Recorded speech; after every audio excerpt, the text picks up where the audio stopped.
बुद्धिभ्रष्ट झाली आहे। त्याला आमच्या इथं बीडला एक मोगले डॉक्टर म्हणून आहेत किंवा मग बागलाने डॉक्टर आहेत, त्यांच्या उपचाराची त्याला गरज आहे। योगायोगाने आलायच बीडमध्ये, तर त्याच्या लोकांनी त्याला तिथं दोघांपैकी एकाकडे घेऊन जावं, त्याची मानसिक तपासणी करावी, म्हणजे तो जरा वास्तवात आणि भानावर येईल। नसता तो सतत मराठा समाजाविरोधात बोलतो, मनोजदादाच्या विरोधात बोलतो। आज तर तो कुणबी प्रमाणपत्राला बोगस म्हणलाय। अरे बाबा, तुझ्या जसं आरक्षण इतर जातीला मिळालंय 1-1, 2-2 वरीच्या GR वर, तसं आम्हाला मिळालेलं नाही। आमच्या पूर्वापार नोंदी आहेत, इतिहासकालीन नोंदी आहेत, त्याच्यावर आम्हाला आरक्षण मिळाले। त्याच्यामुळे तू कोर्टात जायची किंवा त्या नोंदी रद्द करायची, आमचे प्रमाणपत्र रद्द करायची भाषा करू नको।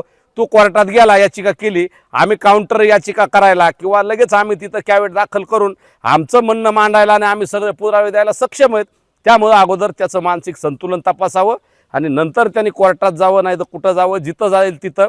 रस्त्यावर म्हणाल तर रस्त्यावरची लोकशाहीतली लढाई आम्ही लढायला तयार आहेत, कोर्टातली न्यायालयीन लढायला सुद्धा आम्ही मनोजदादाच्या नेतृत्वाखाली सगळा मराठा समाज आणि वकील बांधव आम्ही सज्ज आहोत। नाही, अत्यंत चुकीची मागणी आहे ती, कारण अधिकाऱ्याला सगळ्याला नोकरी प्यारी असते। कुणीही चुकीचं प्रमाणपत्र देणार नाही, कुणीही चुकीचं प्रमाणपत्र घेणार नाही। ज्या आमच्या ऐतिहासिक नोंदीत त्या आधारेच हे प्रमाणपत्र दिले जात आहेत। परंतु मराठा द्वेषाचा कावीळ झालेल्या लक्ष्मण हाकेला आणि त्याच्या काही चांडाळ चौकडीला जाणून बुजून मराठा द्वेष करायची सवय लागली। त्याच्यातून त्याला मराठा ओबीसी वाद करून त्याचा राजकीय स्वार्थ साधायचा, राजकीय पोळी भाजायची, म्हणून तो अशा चुकीचे वक्तव्य करतोय। आणि अधिकाऱ्यावर दबाव आणून जे खरे प्रमाणपत्र मिळत आहेत ते मिळू नयेत, ज्या खऱ्या व्हॅलिडिटी मिळत आहेत त्या व्हॅलिड होऊ नये, यासाठी तो अधिकाऱ्यावर दबाव आणतोय। म्हणून त्याच्या या वक्तव्याकडे अधिकाऱ्यांनी कुणी गांभीर्याने बघू नये आणि जर कुणावर तो दबाव टाकत असेल तर त्याला भीक घालू नये। निश्चित येणाऱ्या काळात आम्ही हाकेला त्याच्या लोकशाही मार्गाने जशास तसं उत्तर देण्यासाठी खंबीर आहोत। अहो, मनोजदादांनी मुंबई बी 2दा गेले, इथं बी उपोषण केलं, उन्हात बी उपोषण केलं।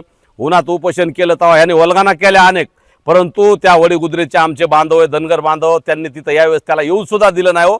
तिथं उपोषण करायला त्याला जागा मिळाली नाही, नाहीतर त्याने चाचपणी केली ती या परिसरात कुठं उपोषण करता येतंय का।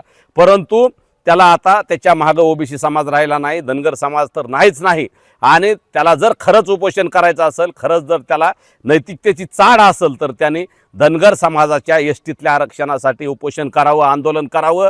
नसता उगच मराठा ओबीसी वाद लावायसाठी ओबीसीवर काहीतरी अन्याय झाला असं भासवायचं आणि मराठा ओबीसी वाद लावायचं हे त्यांनी थांबवावं।